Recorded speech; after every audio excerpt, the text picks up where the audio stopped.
Hi, everyone. We are back with Michelle Cordani. Michelle, welcome. Thank you for joining us at She Is Me. Thank you so much for having me. I'm really excited to share this talk. Michelle is with Pure Intentions Wellness Solutions, and she's going to get started right now. Hi, everyone. So for those of you who don't personally know me, I am a functional medicine practitioner, and I'm also a yoga instructor. And so for those of you who don't know the difference between conventional medicine and functional medicine, I'll share just a few brief differences. Both, I feel, have a place in the world. So I definitely want to preface that I am not knocking, anything I do today is not knocking Western medicine at all. It's just we have two different approaches, and I do think both worlds are very important. So in traditional medicine, they have a symptom. You go to the doctor with a symptom, and they're going to treat the symptom, usually with a procedure or a medication. And in functional medicine, I want to take the symptom and get to the root cause. I want to unravel why you are where you are. And even prior to that, I want to teach my clients to be proactive. So conventional medicine is reactive. I want to educate you to why you don't want to get to a certain point, what you can do to prevent illness and disease.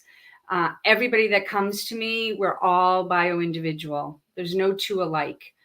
So, there was a study done with twins separated at birth, and one was very ill and did not do well. And so that was a prime example, and we'll talk a little bit about that in another slide as well, how you can breed yourself into something or you can shut those genes off. So those are like the real biggest ones of the differences. And this is a statement that my clients come to me all the time. They're sick of and tired of being sick and tired. They're also very frustrated with not being heard. Usually they come to me through a referral, or they come because they've done all the steps, and they might go to the doctor and have labs run, and they're heard that, all the labs look fine and they can't find something and they don't feel fine, or they've gone down that path and they still haven't gotten to where they are. So they might come to me with insomnia, having trouble sleeping, having trouble falling asleep. Post-COVID, brain fog has really been at the forefront. Trauma has been at the forefront, pain and hormonal issues. So today I'm hoping that I can have you walk away with how important, we can't do anything, how important sleep is in stress management.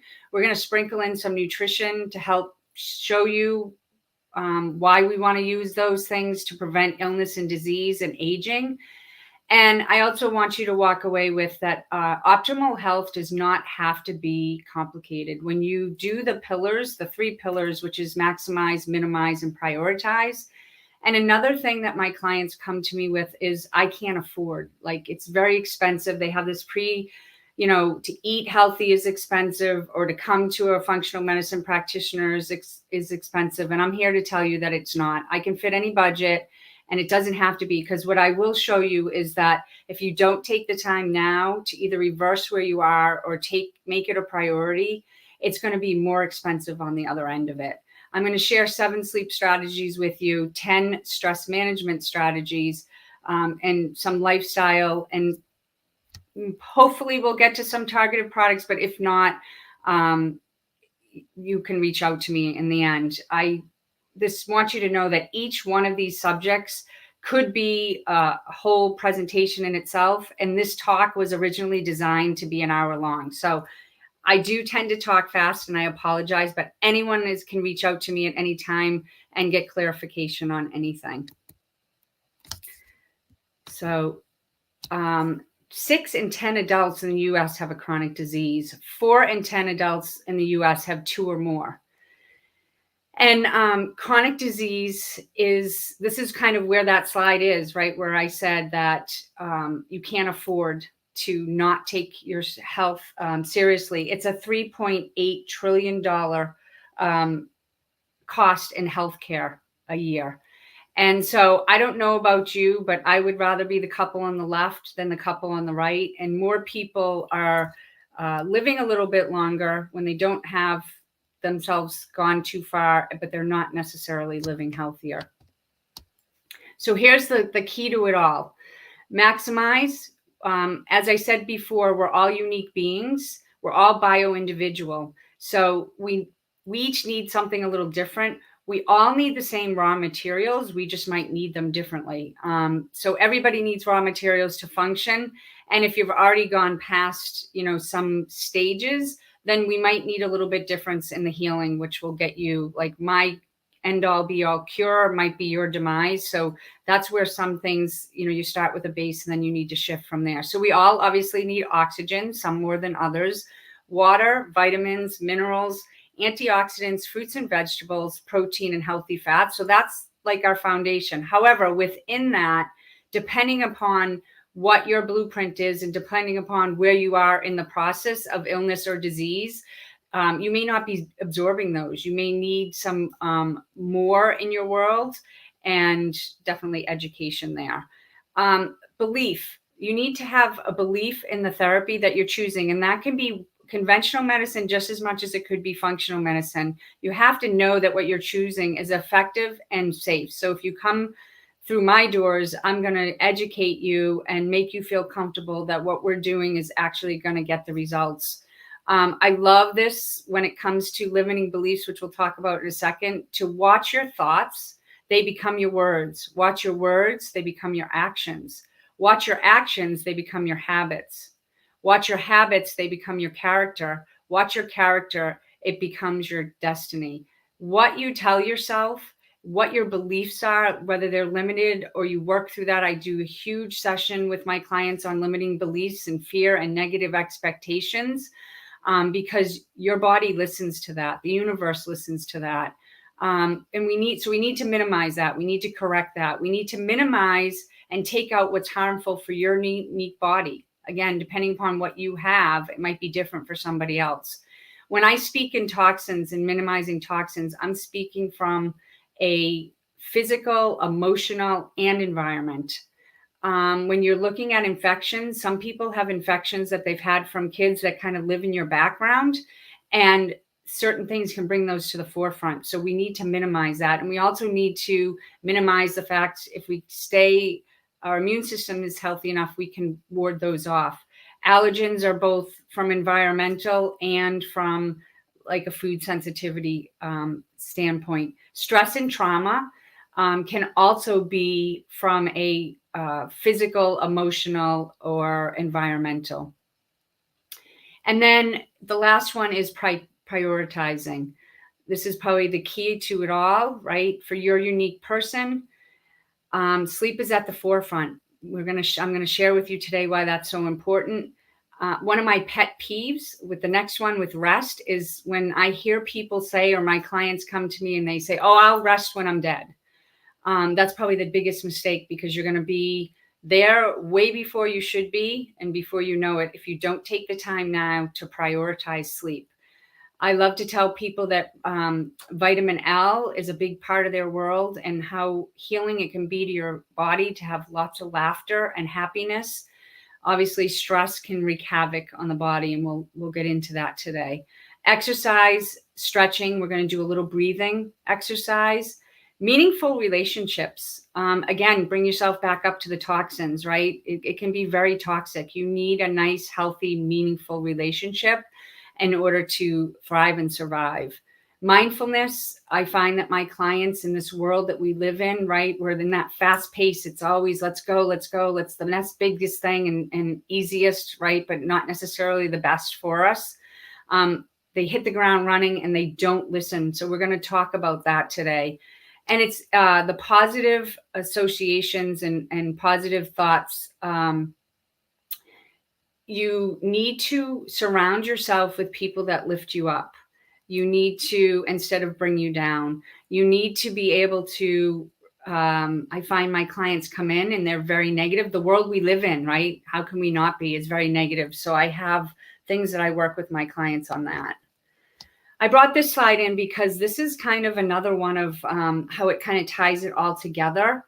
and how all these things on the top, I'll just talk briefly on them. But if you look here where it says normal tight junctions in the middle, your villi and your stomach lining have tight junctions. They should be super tight, and the villi should have what we call a brush border that's on the top there. I don't know if you can see my cursor, but where that red arrow is, those should be all tight and they should be all aligned. That's a nice, healthy gut. What ends up happening from the things above, people don't realize how much stress can wreak havoc on your body. I think it's pretty evident that people understand the toxins, but they don't understand it from an emotional or physical being kind of thing. And pathogens live in our bodies, but if they're out of balance, that can be super detrimental to our systems. Drugs. Now, I want to tell you that I am not against medication, but I do want to preface that back in the ancestors' days, when they were ill or something happened innately in them, they would go to nature and they would get what they needed to help them. Again, we're the fast-paced world of let's get more and more and better. And what happens is you're not necessarily deficient in that drug. Drugs were meant to be brought into the world or into our bodies for a short time while we figure out what's going on. You're not meant to be on a Prilosec for life. You're not deficient in Prilosec. And I'm not saying, again, that it's, I don't want to go down the rabbit hole of the controversy of it, but in some cases, your stomach lining, your stomach acid is depleted instead of too much. And then you take something like Prilosec, which suppresses that stomach acid. It could really open yourself up. So again, not against it. Short period of time. There's a place for everything, but you're going to see in a second how that can wreak havoc downstream. So if you look to the right, you've probably heard the buzzword of leaky gut, celiac, all that kind of stuff, and inflammation. So when you don't have those tight junctures and you have all those things that come up above and they start wreaking havoc, as we call downstream. So you get knocks in your body, right? That certain things are happening and you're either in that like hitting the floor running, right? Not being mindful, and you're seeing like maybe a joint pain or maybe a bloating or maybe the belching. That's your body saying, hey, listen to me. And when you stop listening, it starts breaking down your body, right? And it's like, if you're not going to listen to me, I'm going to really show you how you're going to have to start listening. Those tight junctions start loosening up. And then what happens is undigested food gets in there and the pathogens get overgrown and it gets into your bloodstream. So the tight junctions, you chew your food. There's a whole process of mindful eating hygiene that I talk to my clients about. You break it, it gets really, even into water, and it seeps into your stomach lining versus the big junctions where you're going to get big food particles and things that are going to go into your bloodstream. And then your immune system is going to be like, hey, wait, what's going on here? This shouldn't be here. And it's going to flag it as foreign. And that's when you end up in big trouble. So remember, the key there too is that you can prevent that. You have to listen. You have to be mindful. So this slide here, there is no disease in the body, only disease. The origin is always unique, always. Love that quote by Jeffrey Bland. I want you, if you take nothing away from this slide, I want you to take away that you do have choices. Choices matter. I can't tell you how many times I have clients that come to me and they're like, what does it matter anyways? My father had heart issues. My mother had cancer, high blood pressure, anxiety, depression. I'm just destined to it. And I have to stop right there and say, no, that's not true. You have a choice. You have a choice of your environment, which can dictate your genes and your biochemistry that can take you either left to wellness or right to illness. You can stop that. You can turn genes off. Think of the twin analogy that I gave you. So back in our ancestors, eating the day of our ancestors, they ate for survival. They ate for their body, right? They weren't eating certain things in the winter. They were, had to gather and eat in seasons, we call it. And they had to gather things that they could take through the winter, or they had to fatten themselves up to make it through the winter. We have so far, again, in the society of bigger, better, right? Faster, we've gotten away from that. Our food is our fuel for our bodies. It's information for ourselves. If we consume too much packaged food, fast foods, fried foods, there's no nutrients in it, right? It just depletes our body of what we need to run. And that's where illness and disease can bring in. The fried start junks things up. And I also want to preface here too that I'm not asking any of my clients to be perfect. I'm far from perfect, but there has to be a balance of it. We eat for taste. We eat for pleasure. I'm not saying that you shouldn't, but if that's the only way you're doing it, then you end up destroying your taste buds, and it just becomes this whole rabbit hole. I love this analogy. You wouldn't put diesel fuel in a gas-powered car. So it blows my mind why we think we can put broken foods and load our body with, fried foods, packaged foods, and expect it to run optimally. Whole foods, real ingredients, that which comes from nature, is what most Americans aren't getting.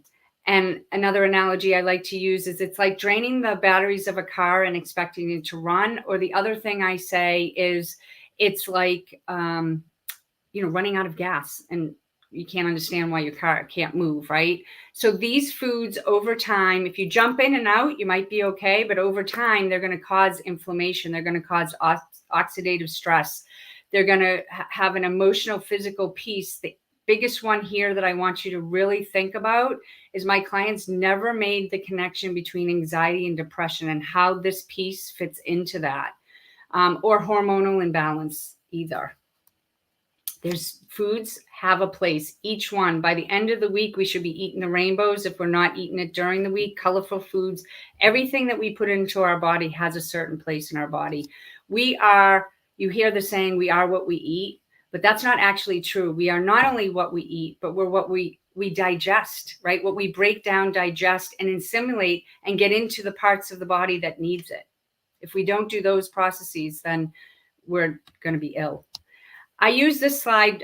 Usually I go in deeper, but for the essence of time, I look at this slide. People might look at it and say, oh my gosh, that stuff looks amazing. I look at it and I see chemicals. I see plastics. I see artificial sugars. I see cholesterol. I see inflammation. I see diabetes. I see a lot of packaged with chemicals, caffeine, we'll talk about in a minute, but really dangerous stuff for your body. The marketing around this is what brings us in. I don't know if you ever heard the analogy, the Twinkie of today wasn't the Twinkie before. Like we just think we're going to make things better and faster and last longer, but there comes an expense. I put the lean cuisine in there because people will come to me and they are looking for that like quick thing because they work long and hard and they don't have time to cook, or maybe they're in that low fat, no fat kind of thing. When you see this, I want to tell you that in the US, there can be 2% or less of something, and they don't have to acknowledge it on the label. So I tell my clients, I do a label reading session with them and teach them that what's on the front isn't necessarily what's on the back. If it says it doesn't have, like right here, it says no preservatives, I'm going to beg to differ with them there because it has to have preservatives in order for it to last the way it does. So you think you're getting really healthy ingredients, but in the end, you're not only getting the plastic that's getting absorbed, you have no idea the source of the chicken or anything else. So when my clients come to me, when we're talking about eating on a budget, we talk about the clean 15 and the dirty dozen and how this may or may not play into this process. So I throw this one in just to kind of show you that this is like what comes from nature. Even within this, not everybody can have everything. Again, we're talking about what works for your unique body, but pretty colorful. In my world, this looks a lot prettier than the last slide. I love this one. You hear the saying, sleeping like a baby. I have 3 amazing boys, but I can honestly say they didn't have that beauty of a sleep. And then the one on the left is a lot of what my clients struggle with. So why is sleep so important? And why do we have an epidemic of sleep disorders? A little bit of what we just talked about is the reason why there's a huge epidemic of junking up our bodies, of just constantly running and not giving ourselves time to settle in. So you either have that trouble of falling asleep, or maybe you're waking up multiple times a night, or maybe you're just the one that looks at the ceiling all night long. I'm here to tell you that sleep is non-negotiable. It's the first thing I work with my clients. If you're not sleeping, you're not healing. It's vital for sustained wellness. And people don't understand, if you go back to the sleeping like a baby picture, your body is doing, like, they think it's a rest period, but your body is doing so many processes while you're sleeping, and restocking hormones and repairing hormones. And back when we were our ancestors, we do a detox between 10 and 2. A lot of us, our bodies are not running smoothly like that anymore, but you're supposed to be able to process toxins and repair damaged tissues. It's where our immunity gets rebuilt up. And the other thing is, I work with sleep, dreaming with my clients, and they don't realize that the stories that their dreams tell them. Some clients, because they're not sleeping properly, don't dream because they're not getting into that dream state. But the ones that are having nightmares, that's where you process your heavy emotions. So without sleep, it's gonna age you both inside and out. So just a few tips that we'll go through. There's a certain process that has to happen. And the first, between serotonin and melatonin needs a dance, and cortisol needs glow and quiet, low noise and quiet. The pineal gland, which is in your brain, needs darkness. And we'll talk about how that works. This is usually the answer. For most people, whether it's prescribed to them or whether it's just from all the advertisement, go back to the processed foods, right? We're just bombarded, and we think like if it must be, in a store, it must be safe for us. I'm here to tell you that's not necessarily true. They might have FDA approvals, and they might be but they're not really designed for us long term. This isn't the answer. You need to get to the root cause. This is just the Band-Aid. You need to know, why aren't you sleeping? What's going on in your world that's causing you not to sleep?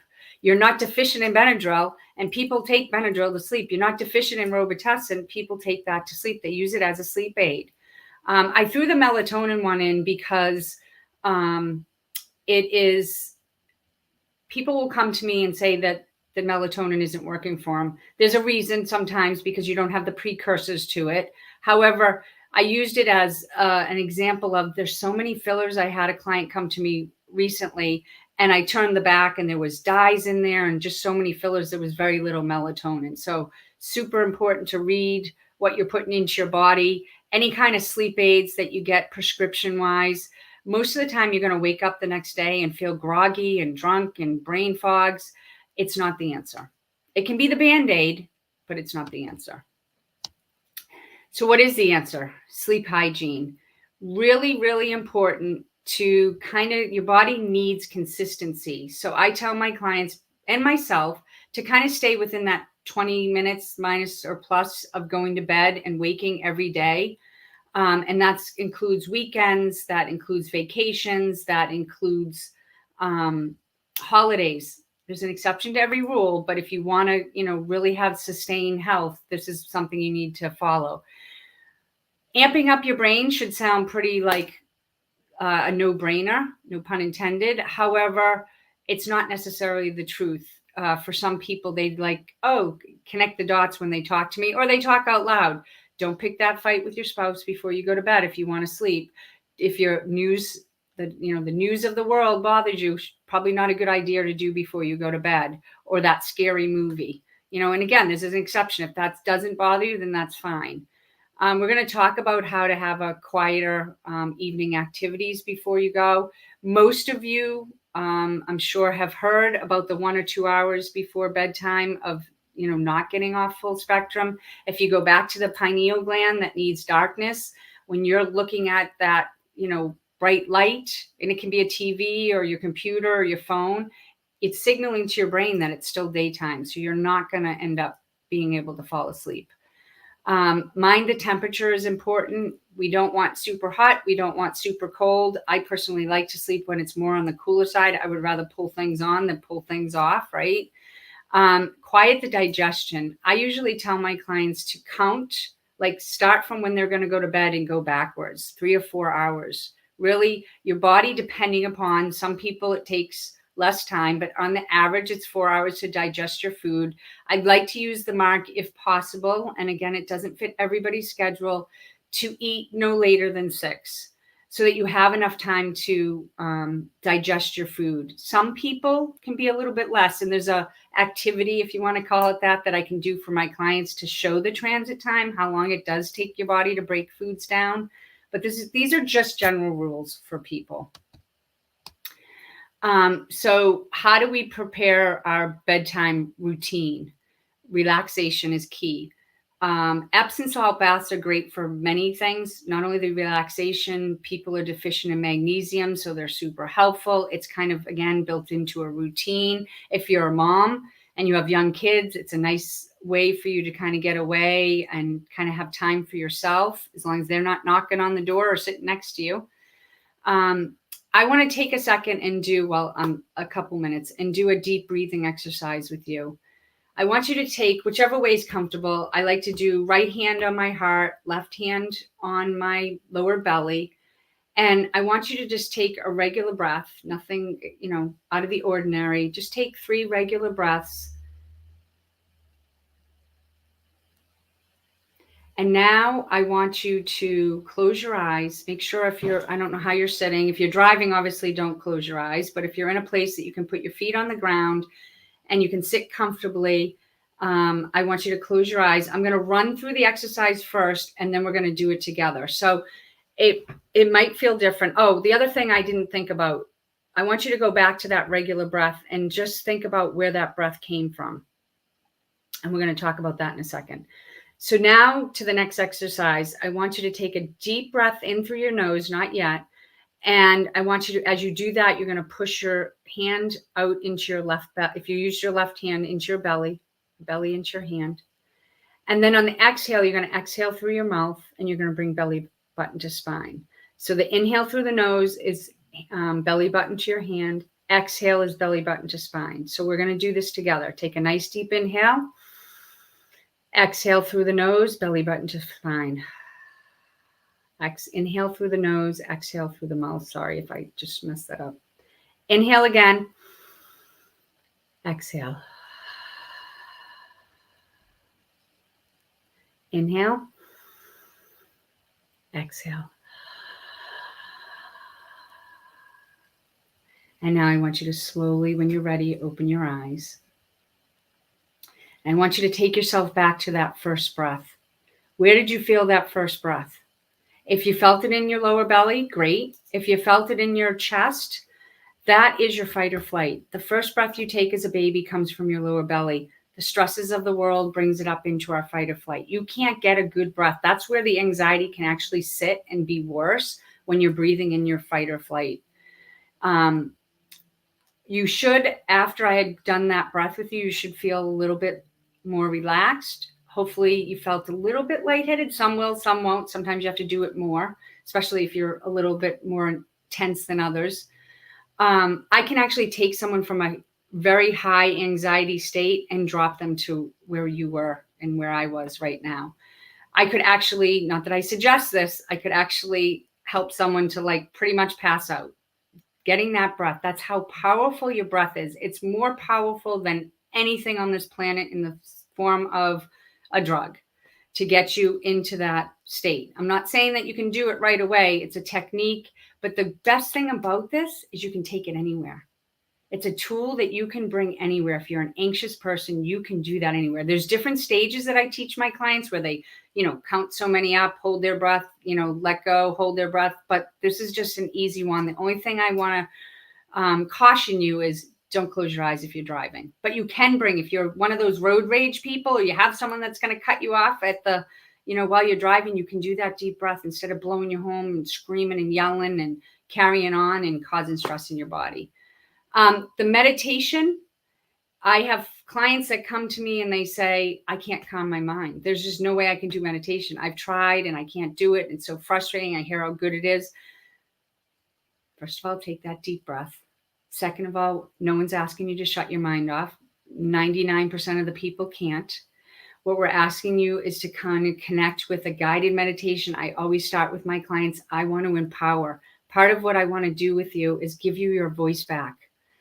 That work with me is not about any kind of negativity. It's about helping you, empower you. So let's start with 1 minute. And that's what I do with them. And then before you know it, they're calling me saying, I can do a half an hour. I can do an hour. Start small. Little bit can go a long way. If you're religious, prayers are really good.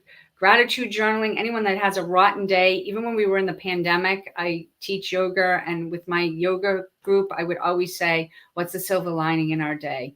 It's really important, and it can bring you to, out of a bad state. We talked about the eating.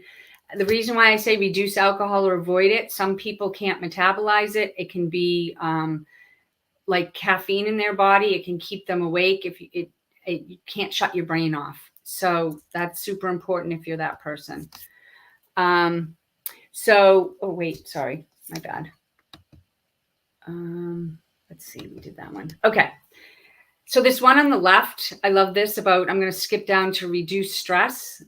Classic client. They're at work. They're so exhausted, so brain fogged. They can't wait to get home and get to bed. They get home and they're in bed and they're thinking 6,000 things that they need to do, or they're thinking about what they didn't do at work, or what they could have said to their boss that they didn't, or their coworker.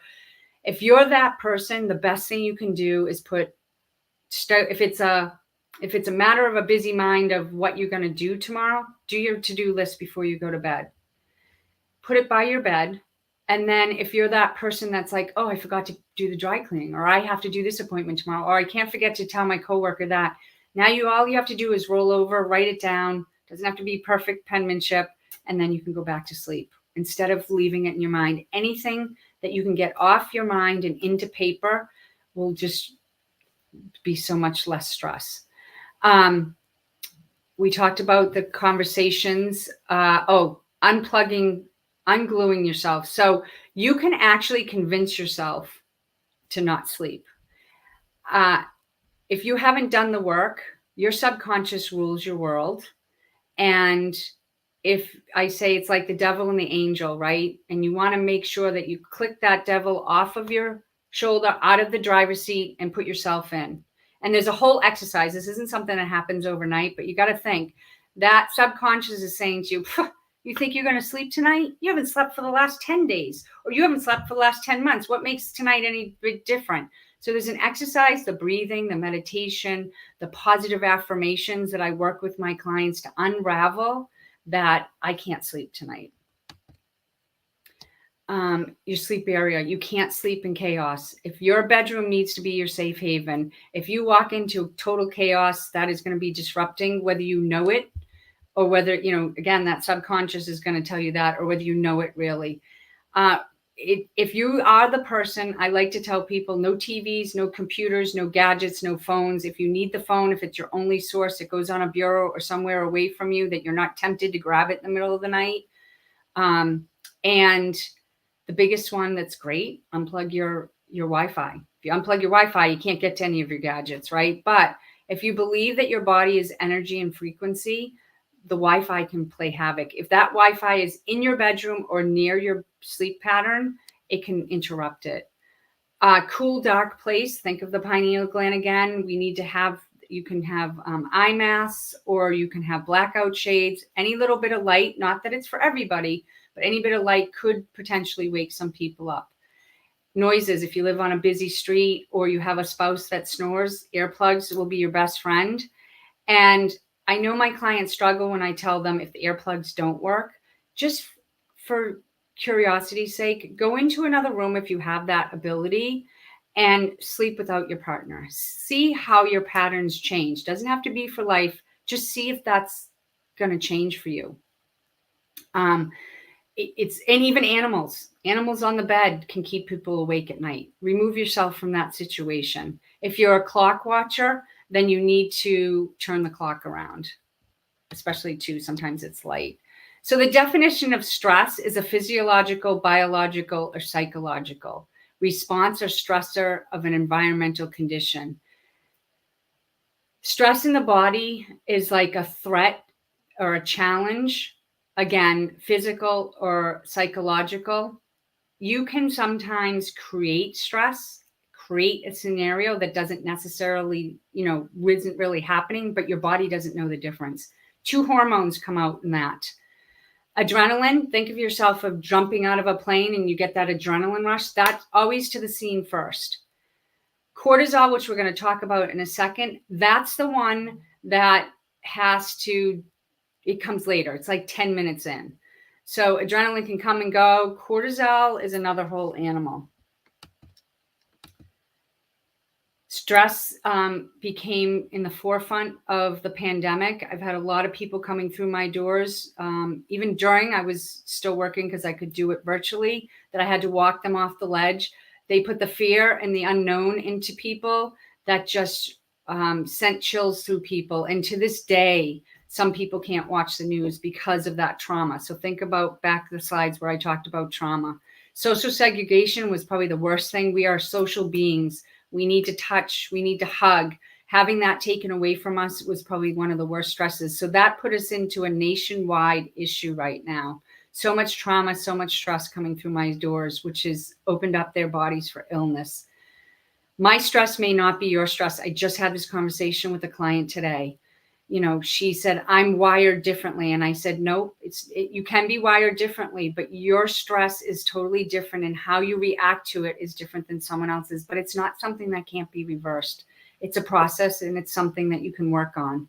I can't take the stress out of your life, but I certainly can give you the tools to manage it. So here's the big one, cortisol. I'm going to have to go through these slides slightly fast, but I'm here to walk through anybody that, if you have that aha moment or you want to dive deeper, I'm going to offer everybody a free discovery call to come and ask me any questions that you want if you need it. So cortisol is your master hormone. It is your stress response. All right. So it can be taken up immediately. It regulates metabolism. So think about gaining weight. It works on a wake sleep cycle, your circadian rhythm, unlike the adrenaline, right? So there's a loop that can happen. That's important for you to remember, because if you body has a perception, even if you say like that stress went a month ago, your body can still have the perception that it's happening, and it's giving your body signals, and it just can be looped until you can break the cycle. So cortisol needs to be the lowest at night to put you to sleep and highest in the morning. If that is off at all, that's going to cause sleep or wake issues. You're going to wake up exhausted because you're not sleeping. You won't be able to go to sleep. It prepares serotonin and melatonin. The best thing you can do is get out into the sun, get it on your eyes. If you live in the Northeast or somewhere where you don't have a lot of light, there's artificial lights, but I can tell you, even on a darker day, as long as it's not pouring rain, you're still going to get light. It's the best thing you can do. The artificial lights are good, but it doesn't replace the real thing. If you can't do 15 to 20 minutes, whatever you can do is better to reset that sleep cycle. What your choices are telling your body is, is it safe to thrive? Then let's do it. Do we need to fight, flight, hide, or freeze to survive? Then your body's going to make up for that. Do we need to rest, digest, and sleep in order to survive? So the key takeaways here are, if you're running from the bear, that's why I put that picture in, I know it's small, you're not going to say, hey, wait a minute, bear, I got to go to the bathroom. I got to stop, or I got to eat lunch. You're not going to be able to say that, right? Your body's going to be running. Think of the adrenaline, the cortisol. It's going to be stressed out. It's not going to stop. So that's where the constipation comes in. That's where the bloating can come in. That's where a lot of those issues that you could be feeling could be coming into, where the other is you're very chill and you're in your parasympathetic system of relaxation. You can digest, you can do everything that you need to do. So it's all about balance. Some stress signs in your body: inflammation, which can cause weight gain, low immune function, sick all the time, blood sugar, bone health, people don't understand, hair loss, people don't understand. We talked about the other ones. Emotional stress, we talked about. Grudges can be really stressful on the body, or any kind of anger, that kind of stuff. We talked about inflammation, toxins. This kind of all ties it in. Too much exercise. People don't realize you can actually over-exercise. So that's important to keep. We're going to think about like the minimizing, right? Not being able to detoxify. These I would go into in more depth, but I just kind of wanted to give you the overview of this is a place where you have choices. We can't necessarily have choices of the air that we breathe, but we can choose whether we want to put something that has a pesticide or not a pesticide, and be really educated and understand what it can do to our body, which I showed you in the beginning. So there are choices here that you can make. There is so much out there now that you don't have to use these products. Same kind of thing to the next level. People don't understand it. You can't read this, but basically he's saying, you know, that he wants to get bigger and better at being less stressed. So here are my tips for stress. We talked about all of them. I'm just going to recap them, right? Get enough sleep at the top, as you can see. Exercise. People say, I don't have time for exercise. A short walk. You can even do that in your office. If you're an office person, don't sit at your desk all day long. You can walk around. Doesn't have to be a lot. Breath work can reset your nervous system. We talked about the meditation. I'm here to tell you it's okay to say no. The people that do the yeses all the time, it ends up wreaking havoc on your body in the end. You have to know that balance. If you're pleasing other people more than you're pleasing yourself, that's a toxin. Self-care is not selfish. Think about when they say put the oxygen mask on yourself before you do somebody else. That's where the key is here. You can't help other people if you're not in a good place. We talked about laughter. Vitamin L could be for love as well. We talked about all the other things. Finances are huge. Make sure that you have a plan so that you're not stressed out there. I'm one that would rather do it because I can do it faster. Delegating to people can save you time, which then can save you be able to get to bed earlier. So things to consider with hormones and weight gain. Estrogen and progesterone, they have to do a dance, right? The fluctuations can cause, either way, can cause middle bulge, which can promote fat storage. Think about estrogen as being one that regulates your metabolism. There's 2 hormones that need to be regenerated when you sleep. So ghrelin is one that is released in your stomach. The other one keeps you satiated, the leptin, and it has that comes into play there is the serotonin, insulin, and estrogen. So think about if any of that is out of balance. Think about that. We talked about it being a resetter. So if you're not sleeping, one's going to increase, the other one's going to decrease. And what's that going to do to you? First of all, if you wake up tired, you're not going to make good choices. We talked about choices earlier. This is where the choices, right? Where your choices matter. You won't make good choices. You're going to want the high carb, the quick fix, the processed foods. Your body's going to scream for it because it doesn't have the hormone to balance it off, right? So this is where the imbalance of that hormones and other ones, right? Cortisol can lead to sugar imbalance. And if you're not sleeping, it's going to raise that stuff off. So it can cause overeating because you don't know when to stop. And that's where the weight gain is going to come into play. So, and inflammation as well. What inquirings want to know, minds want to know. My clients come to me all the time and they want to know if they can do anything in perimenopause to help them with menopause. And I'm here to say absolutely yes, 100%, 110%. Everything we talked about today plays a part here. So your sleep hygiene, being proactive, not reactive with your health. Don't wait until that you're already in the autoimmune stage. We can do it, but don't fret. If you're there, if you've already, you're learning this now and you're already there, it can be reversed. There can be things that can be done. Exercise is important, and bone health, as we said, self-care, being in touch with your body, listening to the signs. Don't ignore the signs. Your body's smarter than you. It's going to tell you ahead of time. And then what can I do to avoid hot flashes and night sweats? If you're already there, there's stuff that I can help you with. Everything we talked about today, food, if you need to know your triggers, super important. Don't blow off those triggers. They can be the same, right? They can have the basic ones, but they can also be different. seeking support, being educated, by someone like myself or any kind of integrative practitioner. There are some Western medicine practitioners that can help you here as well. But just knowing your unique body, really learn to tap back into your body. There's some, with the hormone fluctuations, it's a mind-body practice. Like acupuncture is great. Chiropractor can be great. I have a technology of phototherapy that's been amazing, massage, the other things that we talked about. Remember, stress is just as important almost as the sleep thing, stress reduction. You can have supplements that can balance you out. They can all help hormonal imbalances. And then we are here. We're at the end. So I want to thank everybody for coming, and I look forward to answering your questions. And I hope that this was a nice first step into getting you really thought-provoking on whether you're somewhere that that you want to make a change, or teaching you how to word things away. Know that choice matters. Thank you.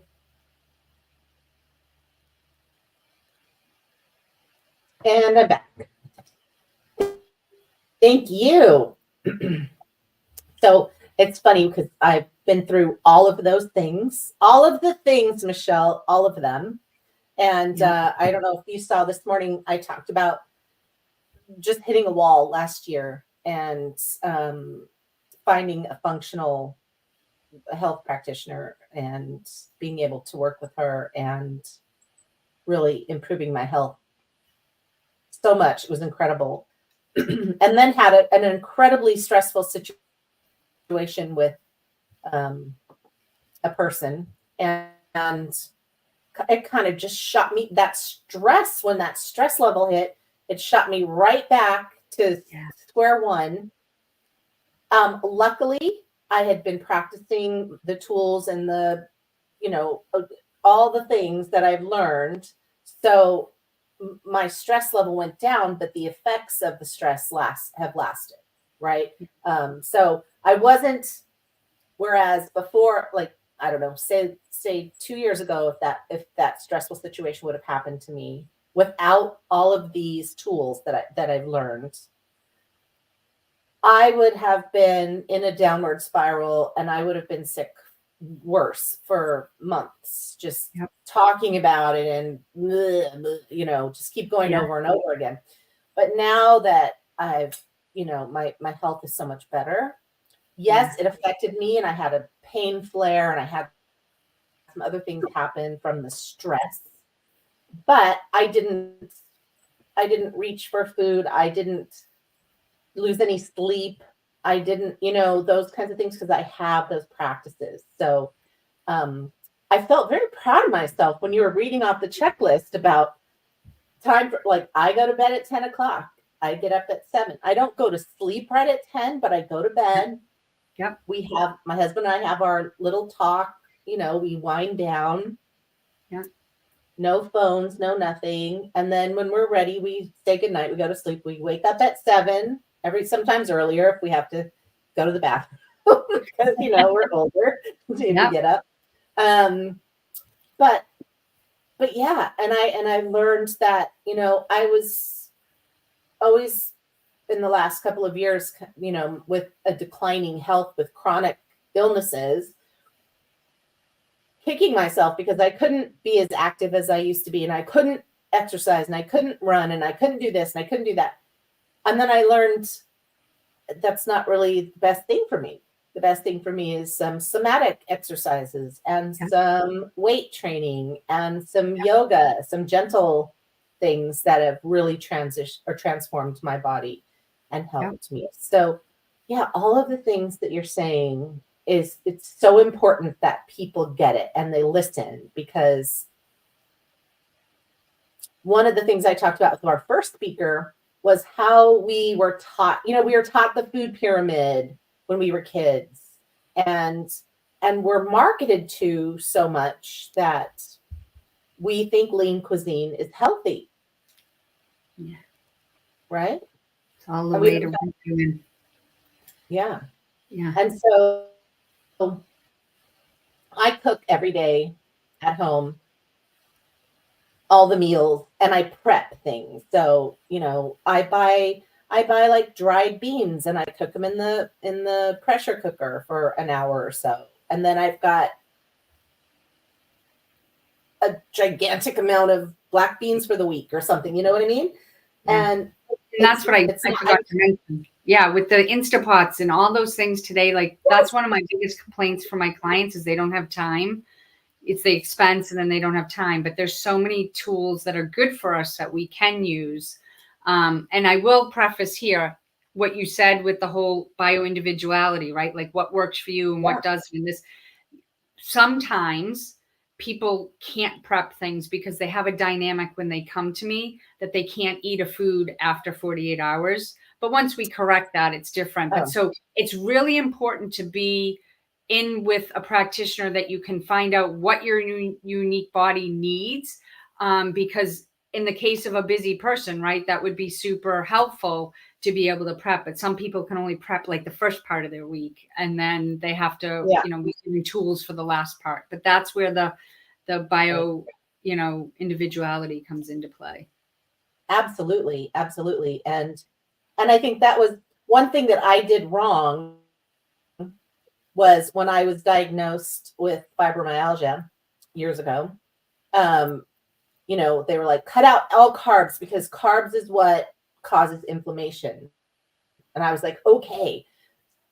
And little did I know until I did this work in the past year that the things that caused me inflammation were like dairy, beef, things that as I did the autoimmune protocol and I started adding things back in, noticing how things affected me. Cashews make me so sick, and I never ever thought of it. I would just eat them and be like, oh, this is healthy. And now even one cashew, if I eat that, my stomach hurts for like an hour. Yeah.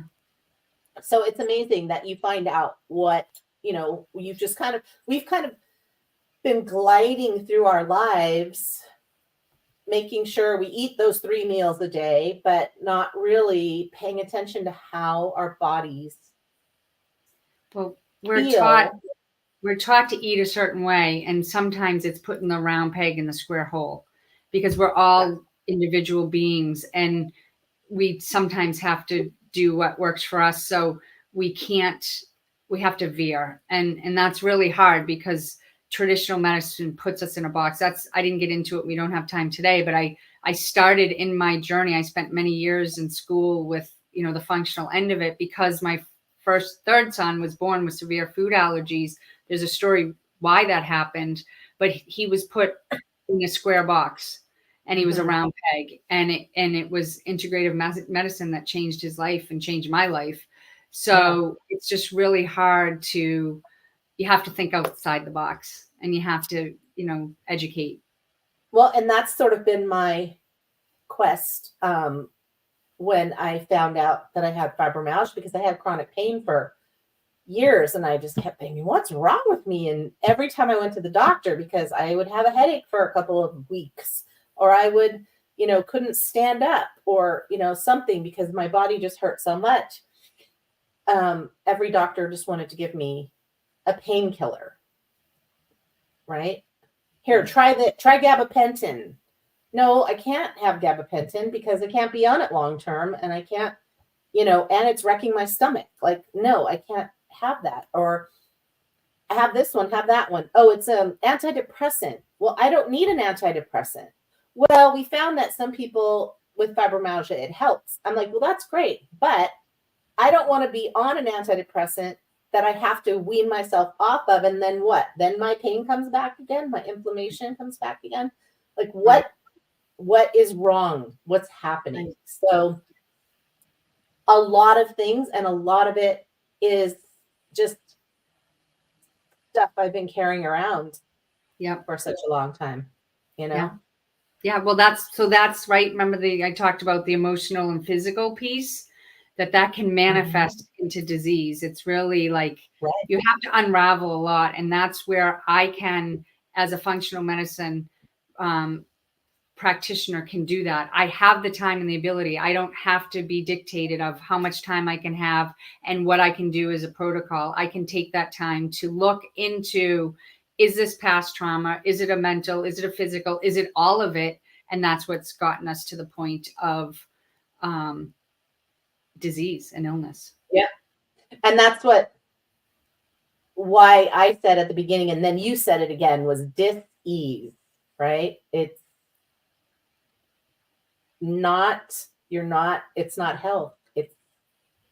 Yeah. Okay. So let's talk about your ultimate sleep makeover.